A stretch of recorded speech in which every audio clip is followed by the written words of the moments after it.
Hello bachcho, let's see this question. The question says give an account of the change of mood that Valli experienced after she saw the cow lying dead on the roadside.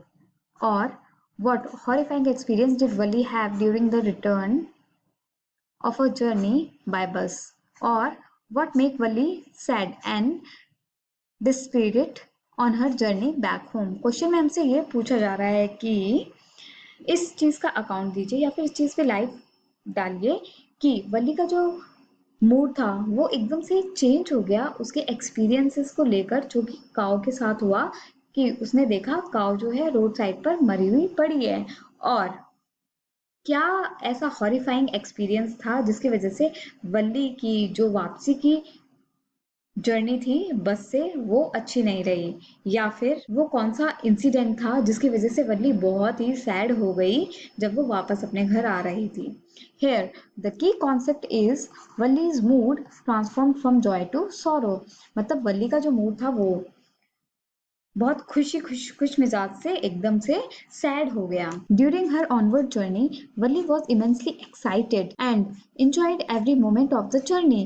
When bus commenced to return journey, she had the same mood and her joy had not subsidized.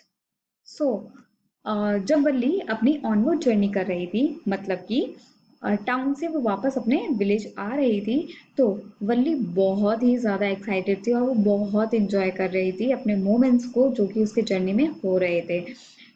लेकिन जैसे ही बस ने town से चलना शुरू किया और वो रिटर्न जर्नी शुरू हुई, तब भी वल्ली का मूड जो था वो बहुत अच्छा था और बहुत ही इंजॉय कर रही थी और उसका जो जॉयफुल मूड था वो अभी खत्म नहीं हुआ था।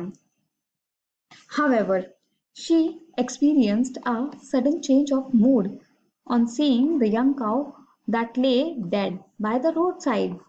She was overcome by sadness at this painful sight। हालांकि वल्ली ने एक एक्सपीरियंस ये किया कि उसका जो मूड था ना वो सडनली चेंज हो गया उस काऊ को देखकर जो कि रोड साइड पर मरी हुई थी, और वो उसको देखकर एकदम से सैड हो गई और उसका जो पूरा साइड था वो एकदम पेनफुल हो गया। She reflected thoughtfully that what had been a beautiful and lovable creature a little while back, that had been a source of so much amusement to her, was now lying lifeless and looking so horrible and frightening.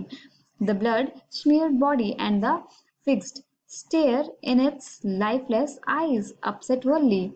The dead cow's memory haunted her and she remained glued to her seat during the rest of her journey. She did not even look out of the window for fear of seeing something more horrifying। So, वली ने ये reflect किया बहुत thoughtfully कि जो अभी तक एक बहुत ही ब्यूटीफुल लवेबल क्रिएचर था और उसको इतना ज्यादा इंजॉयमेंट देने वाला, वो बहुत ही ज्यादा अम्यूजमेंट देने वाला सोर्स था अभी तक, वो अभी लाइफलेस पड़ा हुआ है और जो कि बहुत ही हॉरिबल लग रहा है और बहुत ही डरावना लग रहा है, और जो ब्लड है वो उसकी बॉडी से निकल रहा है, कुछ फिक्स्ड स्टेयर्स हैं, और जो उसकी लाइफलेस आईज है उसने वल्ली को बहुत ज्यादा दुखी कर दिया अंदर तक।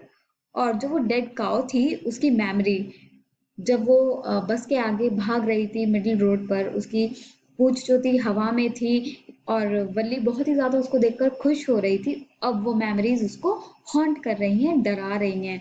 तो इसी वजह से वल्ली जो है अपनी सीट पर चिपक कर बैठी रही अपनी आगे की पूरी जर्नी में, और उसने अब विंडो से बाहर भी झांक कर नहीं देखा क्योंकि उसको डर था कि अब वो कुछ और इससे भी ज्यादा भयानक ना देख ले।